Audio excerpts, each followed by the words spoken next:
જે લોકો એવું કહેતા કે આ સમાજ એક નહીં, એકતાનો સંદેશો આપી દીધો. અને એમાં મારી પરીક્ષા નહોતી, આ બધાયની પરીક્ષા હતી. આ આગેવાનો બધાયની સમાજની પરીક્ષા હતી. રાતના 3 વાગે જે સમાજ વગર ભાડે વગર જમવાનું નોતરું વગર રાતે 3 વાગે જે સમાજ ભેગો થાય, એ સમાજ જાગ્યો છે, એનો આ પુરાવો છે. હવે આ સમાજનો કોઈ પાછો નહીં પાડી શકે. અને એથી આગળ બીજા સમાજો તમારા વખાણ કરે છે. હમણાં ત્યાં સિદ્ધપુરમાં પાટીદાર સમાજના એસપીજીના સંમેલનમાં પાટીદાર સમાજના એક દીકરા એવી વાત કરી કે રાતના 3 વાગ્યા ભેગા થઈ રહ્યા છે ને ભેગા થવાના છે.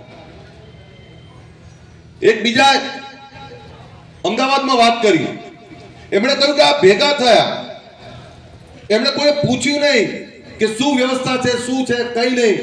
ને તો આપણે ભેગા થઈએ એટલે કે પહેલા પૂછે કે લાડવાની વ્યવસ્થા છે કે નહીં. હમણાં બેન વાત કરતા ને કે આપણામાં જમવાની જાન જમીન જાય તો જાને કઈ જાને વાંધો કાઢ્યો, એમ 25% જમ્યા વગર જતા રહેતા છે. મીઠાઈ કેવી છે, શાક કેવું બન્યું છે, દાળ કેવું બન્યું, આપણે કોઈ વાંધો કાઢનારા લોકો નથી. કોઈ દાડો આપણા સમૂહ લગ્નમાં કોઈ એવું કીધું હોય કે જમણવાર ખૂટ્યો, મને એક દાખલો આપો, આપણે તો વિનંતી કરવી પડે, એટલે બાપા હવે તો જમી લો, બહુ પડ્યું છે. આ સમાજ એટલો ભોળો છે, એટલો સજ્જન સમાજ છે કે આપણાને બીજાને બદનામી આપતા પણ વિચાર કરીએ. સમાજની એકતા, સમાજની સારી વાતો આપણે આગળ લઈ જઈએ છીએ, ખરાબ વાતો દાબી દઈએ છીએ. ત્યારે સમાજ જાગ્યો છે, જાગ્યો છે એટલે હવે તમામ દિશાઓ ખોલવાની જરૂર છે. આપણે શિક્ષણની ક્રાંતિ તરફ આગળ વધી રહ્યા છે. કોઈ એવું કહે કે શું થયું, તો છેલ્લા 10-15 વર્ષમાં શિક્ષણ ખૂબ વધ્યું છે. ભાઈ, કેટલું બધું શિક્ષણ વધ્યું છે. આ સમાજમાં રોજગારીની ભૂખ લાગી છે, યુવાનો મતતા થયા છે. નહીતર આગેવાનો મત કરે, જવાની ક્રિકેટ રમી ખાતા ને ઊંઘી રહેતા, બાકી કંઈ કરતા નહીં. આજે આગેવાનો વિચાર મૂકે ને યુવાનો દોડે, એ સમાજ આગળ જ જાય. તમે દોડી પાઘડી વાળા આગેવાનો, એ અમારું માન છો, તમે જે શીખવાડ્યું છે એ જ રસ્તા ઉપર આ યુવાનો ચાલે. એ જાગવાનું કામ આપણે કર્યું છે.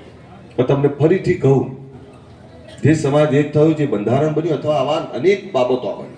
હમણાં સદારા ધામની વાત કરી રહ્યા છે, બેને વાત કરી, મેં ક્યાં ના પાડી હતી આમ તો, પણ તેમ છતાં અમારે મુહૂર્ત વખતે જ તમને બોલાવાતા, ભૂમિપૂજન વખતે જ બોલાવાતા. અમદાવાદ જે ભૂમિપૂજન માટે બોલાયા, નામ આપ્યું તો અભ્યુદય.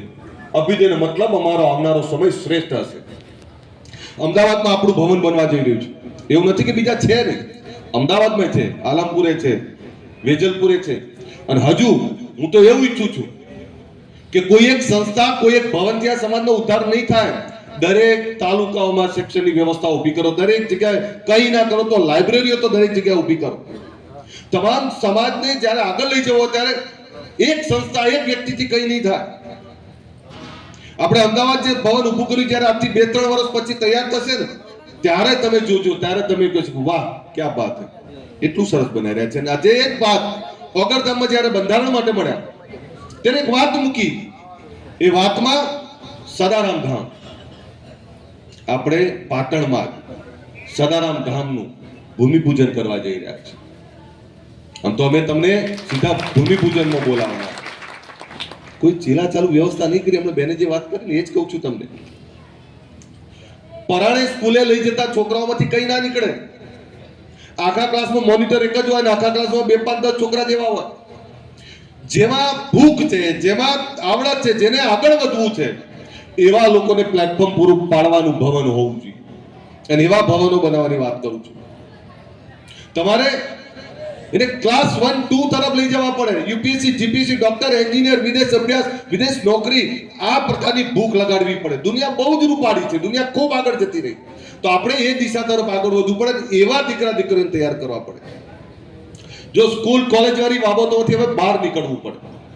સ્કૂલ કોલેજો તો છે, ભણી લેવાના, પણ બેને કહ્યું કે એમાં જે કંઈ આવડત વાળા છે, જેને ભૂખ છે, એવું લાગે છે કે આ ટોપ છે, તે ટોપમાં મહેનત કરશું ને તો આપણાને કલેક્ટર અને ડીએસપી મળશે.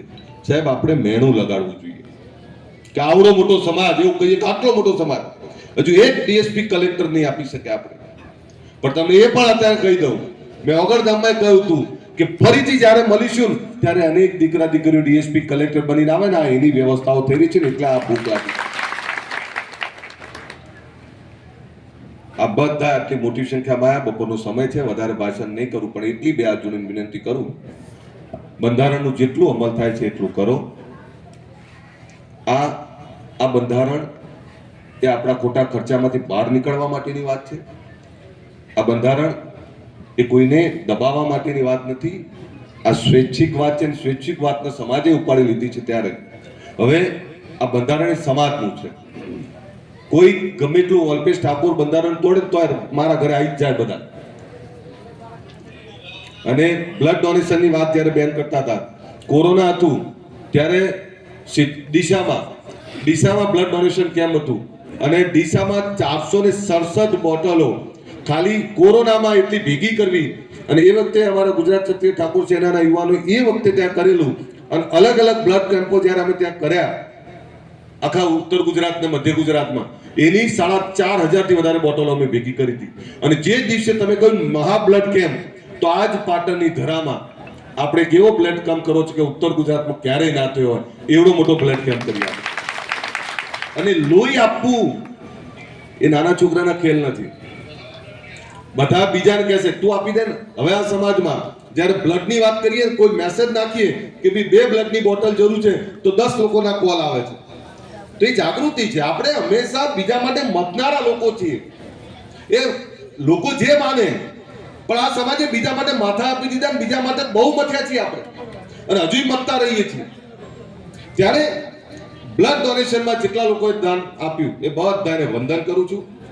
આટલું સરસ બ્લડ ડોનેશનનું આયોજન કર્યું એ બદલ પણ તમને અભિનંદન. અને સાથે ફરીથી તમને કહું, આ સમાજ એક થયો છે ને, કેટલાને ગમ્યું છે બહુ બધાને, પણ કેટલાકને નથી ગમ્યું ને, એ તમારી એકતા તોડવાનો પ્રયત્ન કરશે. આની અમે જાગી જજો. અને ઘણીવાર હું તમને કહું કે તમે જે વિરોધ કરે છે ને એનો બંધ કરજો. કારણ કે તે જે વિરોધ કરે છે ને એનો પ્રચાર આપણે જ કરીએ છીએ. એની પોસ્ટો વાયરલ કરીએ, બીજું એટલે ઇનડાયરેક્ટલી એનો પ્રચાર જ થાય છે. જાહેર જીવનમાં 2 પબ્લિસિટી હોય, પોઝિટિવ નેગેટિવ. જેને નેગેટિવ પબ્લિસિટી કરવી એ લોકોએ કરવાનું. બીજું, હમણાં કેટલાક લોકો જે કંઈ વાત કરતા હોય, કોઈ એવું કહે કે આ સમાજ મારા કારણે છે, તો અલ્પેશ ઠાકોર પહેલાય ઠાકોર હતા, દિલીપજી પહેલાય ઠાકોર હતા. આ તો આદિ અનાદિકાળથી જીવતી કોમ છે. આ ઠાકોર કોઈના તો હા, એને જગાડવાનું કામ 100% કરવું પડે. એને એક કરવાનું કામ કરવું પડે. જ્યારે આ સમાજ કેટલા બધા બોર્ડોમાં વહેંચાયેલો, 52, 42, પાલવી, બારૈયા, જુવાડિયા, કેટલા બધા છે. આ આપણા જ છે બધા. આ સમાજ આખા ગુજરાતમાં ફેલાયેલો છે. પણ જો ટુકડામાં વેચાઈ ગયા આપણે, તો સમજી લેજો આવનારો સમય આપણો આથી ખરાબ આવશે. બંધારણ ગોળ બધું જ રહેવાનું, પણ જ્યારે ક્ષત્રિય ઠાકોર સમાજની વાત આવે ત્યારે એની એકતાને તોડવા ના દેતા. અને એકતા જ્યારે બની છે ત્યારે એકતાને વધારે તમે જગાડે રાખો. ફરીથી આ બધાનો ખૂબ ખૂબ આભાર. અને આટલું મોટું સરસ આયોજન કર્યું, આટલો સરસ શેડ, હું પ્રમુખને અભિનંદન આપું કે શેડ કેટલો સરસ છે. કિશોરભાઈ, ગરમી નહીં લાગતી. એટલે આટલું સરસ આયોજન કર્યું, આટલો સરસ શેડ. અને આ દિલીપજીએ ઘણી બધી મદદ કરી છે, દશરથજીએ ઘણી બધી મદદ કરી છે. આ બોર, સોલારથી ચાલતો બોર પણ દિલીપજીએ જ કરી આપેલો. જો આપણો આગેવાન હોય ને તો ભલે કડવો હોય, કડક રહે, પણ આગેવાન આપણો જ રહે. તમે જાઓ ને એટલે તમારી ચિંતા કરે. હવે આ જે આગેવાનો બેઠા છે, એ દિનેશભાઈ હોય, દિલીપજી હોય, ચેહુજી હોય કે દશરથજી હોય કે અન્ય બધા તમામ આગેવાનો, પોપટજી, અનારજી, બધા ઘણા બધા આગેવાનો, આ બધાને વંદન કરું છું. અને આ બધાએ આટલું સરસ આયોજન કર્યું. અને જે બંધારણનો લાભ જેને મળવાનો છે અથવા જેના માટે બંધારણ બનાવ્યું, એના માટે ગામે ગામ ફરી, ઘરે ઘરે ફરી અને આની જાગૃતિ અને એ લોકો માટે તમે જે આ પ્રયત્ન કર્યો છે, હું માનું છું કે આ ખરેખર અભિનંદનને પાત્ર છે. અને એવી જ વાત આખા ગુજરાતમાં થાય એ શુભકામના સાથે મારી વાત પૂરી કરવા છું. જય હિન્દ, જય જય.